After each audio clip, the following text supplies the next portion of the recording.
Simulan na natin ang tunay na kwento ni Lolo Ambo. Walang eksaktong taon. Mindoro. Sa Mindoro na lumaki itong si Lolo Ambo at doon na rin ito nagkaroon ng sarili niyang pamilya. Mahiwaga ang pagkatao ng matandang ito sa kadahilanang nasa lahi nila ang mga albularyo. Ngunit hindi lang ito mga basta-bastang albularyo sa kadahilan ng mga babaylan ang pinagmula ng kanilang dugo. Ibig sabihin lang, kalaban ng mga babaylan ang may mga itim na kapangyarihan. Ang iilan naman sa mga anak ni Lolo Ambo ay nagkaroon na ng sariling pamilya. At iisa na lamang ang naiiwan sa kanya, ang kanyang bunsong anak na lalaki. Sa makatuwid ay 2 na lamang silang naninirahan sa kanilang barong-barong dahil sa ang asawa ni Lolo Ambo ay maagang pumanaw. Mas pinili naman nilang tumira sa bukid kung saan nakatirik ang kanilang tahanan sa kadahilanang minanapan nila ito sa kanilang mga ninuno. Hindi man ito naaabot ng kable ng kuryente, ngunit masaya silang ginagamit ang lampara na nagbibigay liwanag sa kanila. Sa katunayan nga'y nasisilayan ang syudad kung saan nakatirik ang kanilang tahanan at ang liwanag nito sa kadiliman ng gabi ay nagbibigay tuwa sa kanila. Hindi naman nila alintana ang layo nito kapag bumababa sila ng syudad at bumibili ng kanilang mga kailangan. Sa kadahilan ng bata pa lamang sila noon ay gawain na nila yun. Hindi naman nila maiwan-iwan ang lupain nilang yun sa kadahilan ng may kasunduan sila ng kanilang mga lahi. Na kahit na anong mangyari habang may nabubuhay sa kanila ay pangangalagaan ng lupang iniwan dahil sa ang kanilang mga ninuno ay doon nakalibing. Kahit na nga ang isang maliit na balon sa gilid ng isang punong mangga ay kanila rin itong pinangangalagaan. Dahil sa paniniwalang mayroong ermitanyong lalabas doon at magbibigay sa kanila ng isang lunong medalyon. Ang ermitanyong tinutukoy ng kanilang mga ninuno na magpapakita sa may balon ay ang kilalang manggagamot noon sa kanilang lahi. Ito ay may kaibigang kapre sa may punong mangga kaya doon na rin ito naninirahan. Ngunit magpapakita lamang ito sa takdang panahon kapag ipagkakaloob na niya ang kanyang medalyon. Bagamat kilala na ito si Lolo Ambo sa panggagamot sa Mindoro at kahit na may kalayuan ng kanilang tahanan ay dinadayo pa rin ito. Habang ang kanyang bunsong anak na lalaki naman ay nakaalalay sa kanya at unti-unti na rin itong natututo sa mga pamamaraan ni Lolo Ambo. Kahit na nga may katandaan na itong si Lolo Ambo ay akyat panaog pa rin ito sa kanilang bukid. Habang sakbit-sakbit ang kanyang itak sa kanyang tagiliran at may daladalang basket kapag kumukuha ng prutas at pagkain na kanilang kailangan. Nasa 81 na si Lolo Ambo ng mga panahong ito. Ngunit kung kumilos ito ay tila nasa 35 pa lamang. Kahit na ang kanyang pandinig ay matalas pa rin, gayon na rin ang kanyang paningin. Siguro ay dahil na rin sa mga prutas na kanyang kinakain at ang mga gulay na kanyang pananimang madalas nitong inuulam. Sa kabila ng katahimikan sa bukid na kinatitirikan ng kanilang tahanan, ay mayroon namang mga taong gustong angkinin nito. Na tila mayroon silang ipinapakitang papel bilang katunayan na sa kanila ang lupang kinatitirikan ng kanilang tahanan. Dahil nga sa dito na sila lumaki at nagpasalin-salin na sa kanilang lahi ang lupang iyon, ay hindi pumapayag si Lolo Ambo na mapasakamay ng ibang tao ang lupaing ipinamana pa sa kanila. Kahit na nga may kakulangan sa pag-aaral ang 2 mag-ama, ay alam naman nila ang tama at mali sa ginagawa ng mga taong iyon. Minsan pa nga ay tinatambangan ng 2 ito kapag pumupunta ng bayan. Ngunit hindi naman ito umuobra kay Lolo Ambo sa kadahilanang ang mga gabay pa lamang nito ang unang humaharap sa kanila. Lalo na ang gabay nitong hari ng Tikbalang. May kakayanan nitong paulanin ng isang lugar at magpalipad ng mga kidlat dahil sa ang kapangyarihan nito ay nanggagaling sa kalikasan. Kaya pinaglalaruan lamang ito ni Lolo Ambo kapag tinatambangan sila. Sambit pa nito kapag dumadaan sa isang lugar at binubulungan ng kanyang gabay na tikbalang. Kaya palabasa na naman dito ng ulan dahil sa pinaglaruan mo na naman ang mga iyon. Ang akala siguro nila ay malilinlang na nila ako dahil sa edad kong ito. Hindi nila nalalaman na mayroon akong mga gabay na umaaligid sa kanila at nagbabantay lamang sa kanilang mga kilos.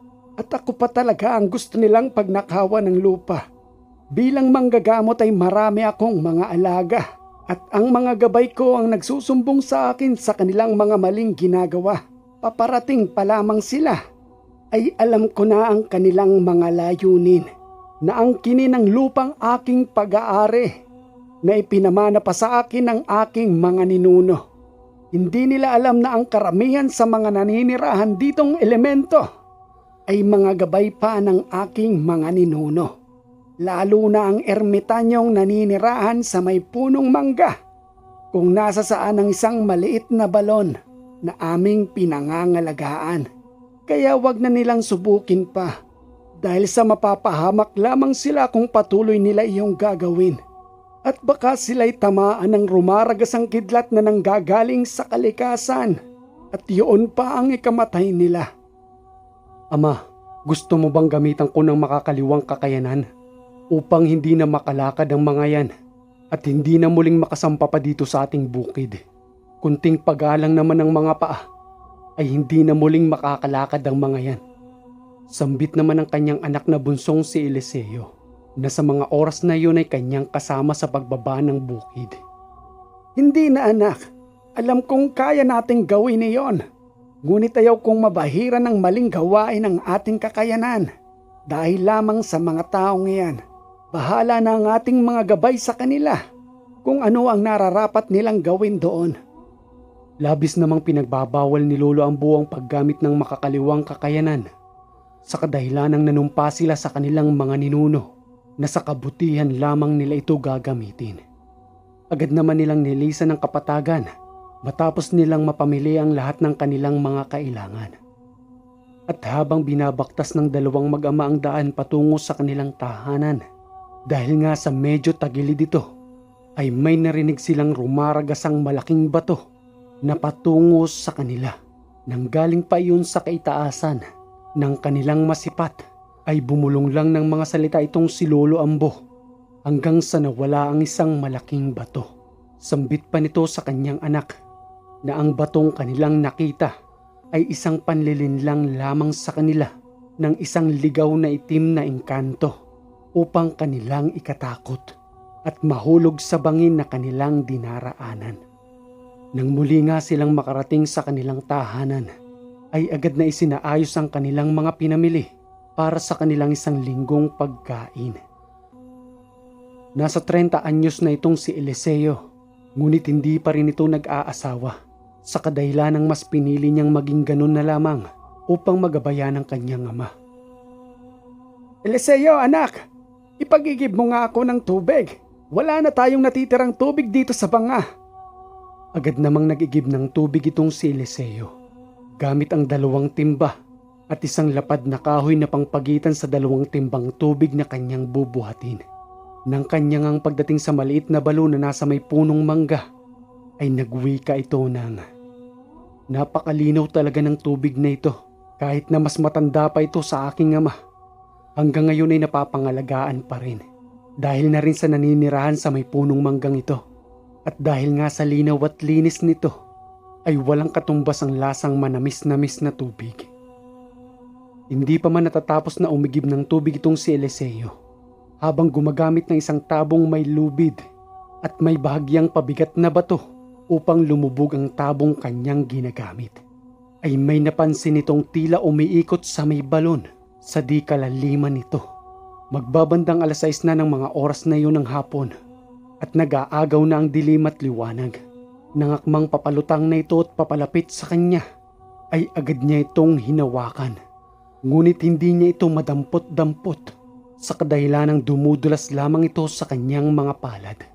Ngunit napapansin niyang malambot ito at tila may letras sa kanyang harapan. Dahil nga sa hindi niya makuha ang kanyang nasisilayan sa may balon, ay agad na nitong tinawag ang kanyang amang si Ambo. "Ama, meron ho akong nakikita sa may balon.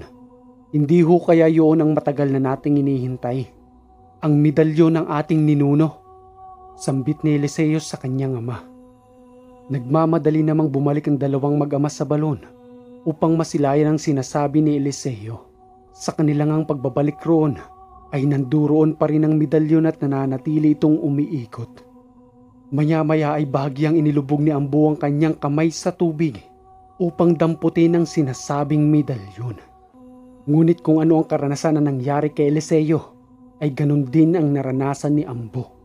Kaya tumayo ito sa may harapan ng balon at nagwika ng mga inkantasyong salita. Sa ilang minutong pagdarasal ay tumigil ang medalyon sa kanyang pag-ikot at unti-unti naman itong lumutang sa may tubig.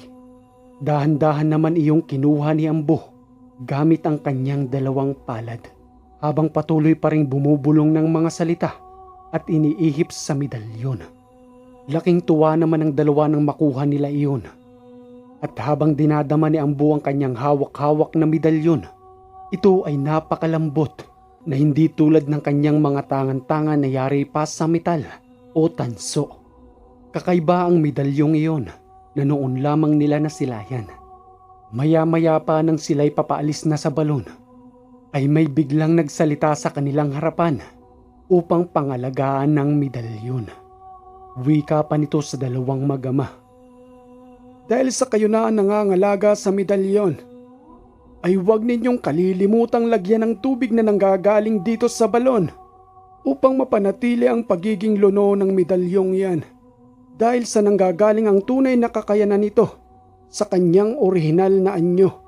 At ipagkakaloob ko sa inyo ang mga dasal na kailangan ng medalyon upang manatili ito sa kanyang tunay na lakas at tangking kakayanang ibibigay sa inyo. Narito ang mga dasal at pangalagaan ninyong mabuti iyan dahil nanggaling pa yan sa ating mga ninuno. Sa isang idlap naman ay agad na nawala ang ermitanyong nagpakita sa kanila, kaya agad na nagtungo ang dalawa sa kanilang tahanan. Pagdating nila roon ay agad na inilagay sa isang tasa at nilagyan ng tubig na inigib ni Eliseo, hanggang sa naisipan ng mag-ama na ilagay na lamang ito sa isang bote na maaaring ilagay sa bulsa upang madala sa kanilang araw-araw na gawain. Ipinaubaya naman iyon ni Eliseo sa kanyang ama sa kadahilan ng marami itong misyon na ginagawa sa kanyang panggagamot. Ang medalyon ay maihalin tulad ko sa isang laki ng 5 piso sa panahon natin ngayon. Ngunit maaari itong magkasya sa bibig ng isang bote sa kadahilan ng malambot ito na tila goma na kahit pisil-pisilin mo ay hindi man lamang ito nasusugatan. Minsan pa nga ay sinubukan namin ito sa aming alagang kambing kung ano nga ba ang tunay na kakayanan ng medalyon. Itinali namin ito sa kanyang leeg at matapos noon ay sinubukan namin itong tagpasin ng itak. Ngunit sa aming bawat pagsubok ay tumatalsik lamang ang aming hawak na itak na tila tumataga ka sa isang malaking gulong na goma. Simula noon ay madalas na itong tangan-tangan ni Ambo, lalo na kapag pumupunta sila ng bayan. Minsan pa nga, habang naglalakad ang dalawa sa bayan, ay mayroon silang nadaanan sa kalsadang nag-iinuman. Sambit pa ng mga ito sa dalawa. Oy, tandang hukluban, pati ikaw, nandito kayo ngayon sa teritoryo namin. Hindi kayo makakadaan dito kung hindi kayo magbibigay. Bilis na, para hindi maabala yung pag-iinom namin dito. Nangakmang pagbibigyan ni Lolo Ambo ang kahilingan ng mga manginginom, ay kumontra naman dito si Eliseo. Sambit pa ni Eliseo sa mga ito. Kayo na wala nang ginawa kung di mag-inom dito. Wala na nga kayong naitutulong, pero wisyo pa kayo. Karamihan sa mga taong nandito ay kilala kami. Ngunit kayo, parang hindi nyo yata kami kilala. At ang matandang binabastos ninyo ay ang kilalang manggagamot dito. Kung palalampasin kayo ng aking ama, sa akin ay hindi maaari dahil sa hindi na tama ang ginagawa ninyo. Para wala na lamang gulo, ay palampasin na ninyo kami. At tinihiling ko lamang din na wag na ninyong gawin yan sa iba pang mga taong dumadaan dito, upang wala na kayong maperwisyo. Anak, hayaan mo na sila. Yan na ang gawain ng mga yan dito. At kapag kinontra mo ang kagustuhan nila, mag-aamok lamang ng gulo yung mga yan. Kaya bigyan na lamang natin para wala ng gulo rito. At makauwi na rin tayo sa ating tahanan. Hindi yun maaari sa akin, Ama. Upang matigil ang mga maling gawain ng mga to, paulit-ulit na nilang ginagawa sa atin yan. At ngayon hindi na maaaring maulit pang muli. Aba tanda, pumapalag na ang anak mo ngayon. Kilala ko kayong manggagamot, pero wala akong pakialam sa panggagamot ninyo. Ang sa amin lang naman kapag dumadaan kayo rito, ay magbibigay kayo sa amin. Hindi naman kalabisan yun, di ba? Kung teritoryo ninyo ang bukid sa panggagamot, dito sa bayan ay teritoryo naman namin. Kaya matuto kayong gumalang. Agad namang hinila ni Lolo Ambo ang kanyang anak papalayo. Ngunit sinundan pa rin sila ng mga manginginom. At hindi pa nga nakakalayo ang dalawa, ay bumunot ng balisong ang mga ito. At inundayan ng saksak ang dalawang mag-ama. Ngunit isinalag naman ni Mang Ambo ang kanyang katawan upang hindi tamaan ng kanyang anak na si Eliseo. Ang ikinagulat naman ng mga manginginom na iyon ay tila bumabalik lang rin ang kanilang mga balisong sa kanilang pagkakaunday ng saksak. At walang natatamong sugat itong matandang si Lolo Ambo. Sambit pa ng isang manginginom. Ano ba yan? Bakit parang goma ang katawan ng matandang ito? Ni hindi man lang natin matalaban. Anong klaseng katawan meron ito? Sabay wika naman ng matanda na nanggagalaiti na sa galit. Tapos na ba kayo? Ako naman ang gaganti sa inyong mga ginagawa sa amin. Papalampasin ko na sana ang mga kalokohan ninyo. Ngunit sinundan pa ninyo kami. Ngayon, isa-isa kayong mangingisay dyan sa inyong kinatatayuan. Inutusan naman ni Lolo Ambo ang kanyang gabay na tikbalang na kuryentehin ng mga ito sa pamamagitan ng espiritual na gamit. Hindi naman magkamayaw sa kakasigaw ang 6 na manginginom habang nanginginig sa kanilang kinatatayuan hanggang sa tuluyan nang mawala ng malay ang mga ito. Ikinagulat naman iyon ng mga taong nakakita roon kung papaanong nangyari iyon sa mga manginginom sa kadahilan ng hindi naman lumapit ang dalawang mag-ama sa mga ito.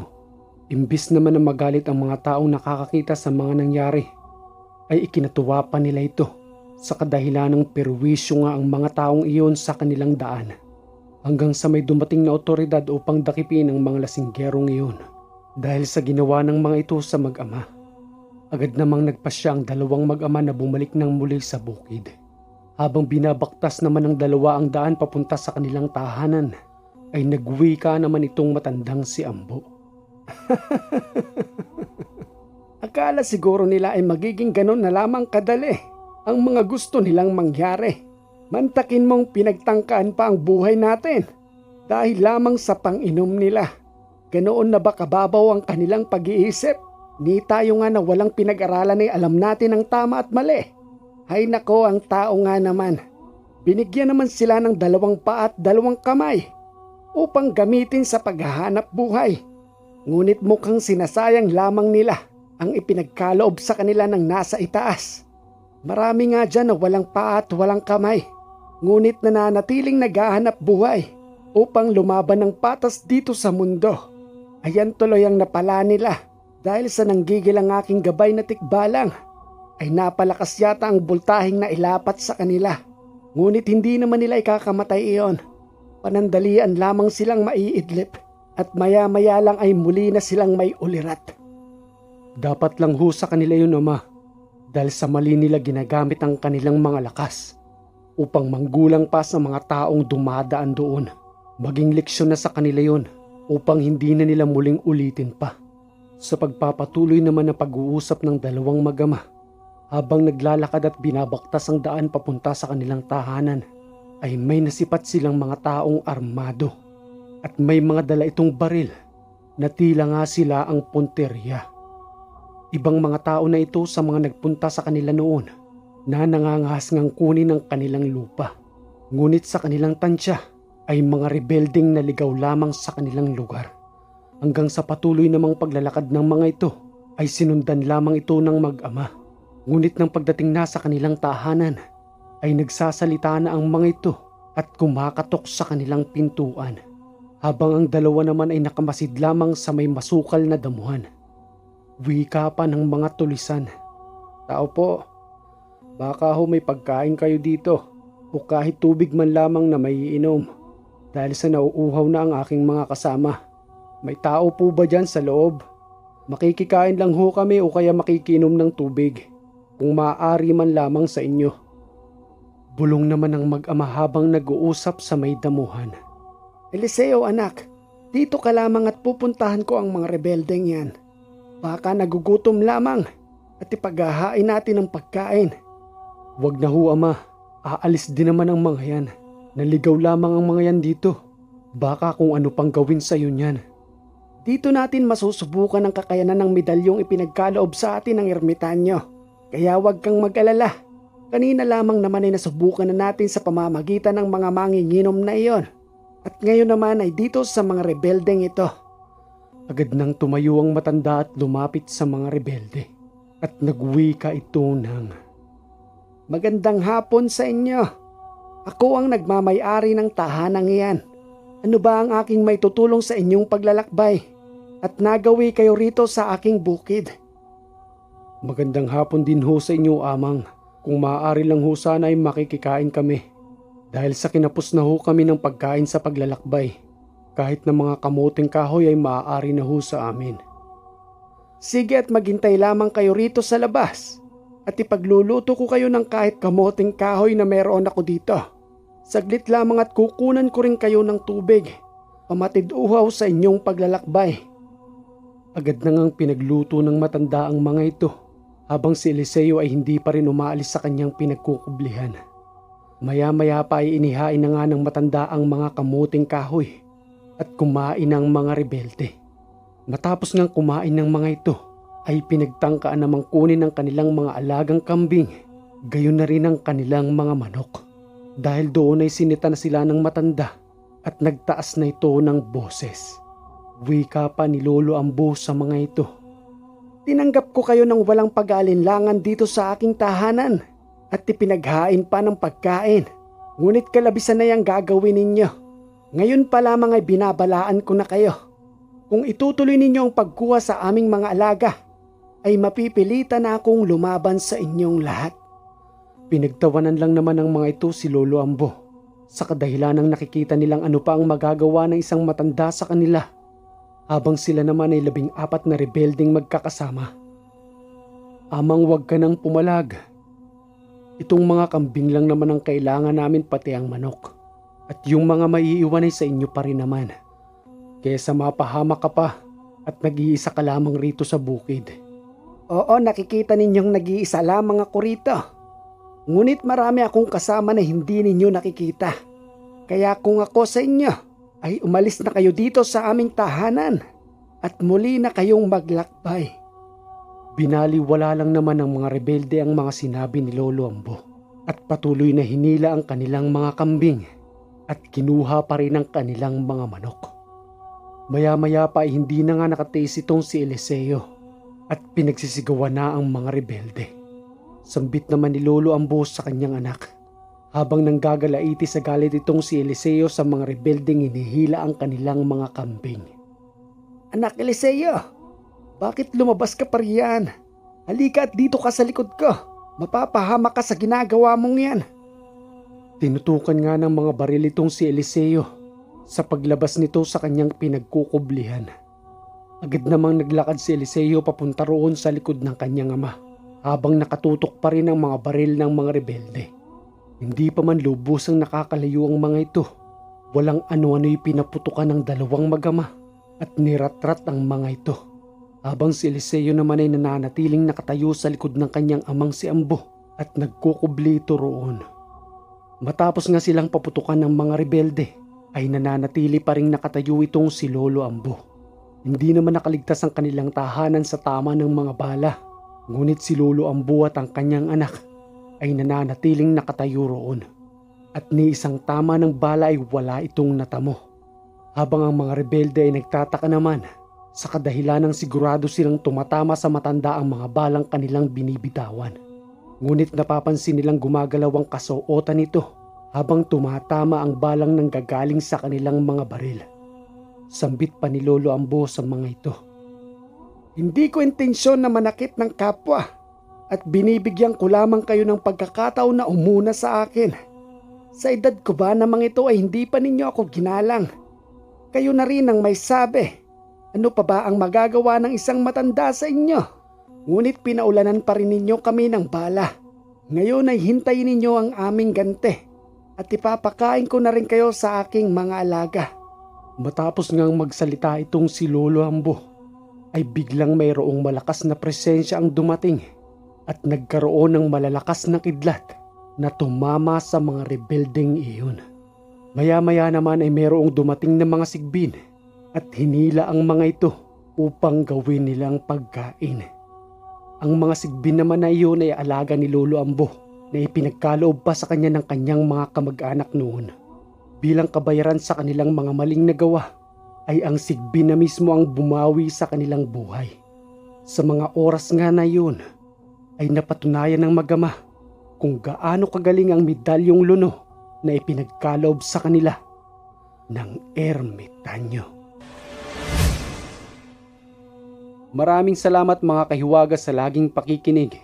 Gayon na rin sa nagpadala ng kwentong ito na si Irene, na nasa kaapu-apuhan pa ni Lolo Ambo. At kung may mga kwento kayo na maaari nyo ipadala sa akin, isend nyo lang sa aking email na anghiwaga@gmail.com at ilalahad natin yan dito sa ating channel. At syempre kung may comment ka sa kwentong ito, huwag mong kakalimutang mag-comment dyan sa baba. Abangan nyo mga kahiwaga dahil 7,000 subscriber na tayo. Kapag umabot tayo ng 10,000 subscriber, magpaparapol ulit tayo dito sa ating channel. Live ulit tulad ng dati. Kung dati 5 lang yung raffle natin, ngayon gagawin nating 10 para marami-rami naman yung mananalo. 200 Gcash ulit each yung mga mabubunot na pangalan. Pinaka-give-back natin sa ating mga listener. Hindi pa man ganun kalaki yung ating mga views. Nagwa 1,000 views lang tayo, 2,000 views. Okay lang yun, ang mahalaga may nakikinig pa rin. At kayo nga yung nakikinig ngayon. At syempre sa mga hindi nag-skip ng ads, marami pong salamat dahil meron din tayong natutulungan dahil dyan. Muli maraming salamat sa inyong mga kahiwaga sa laging pagantabay sa ating mga kwento dito sa Ang Hiwaga.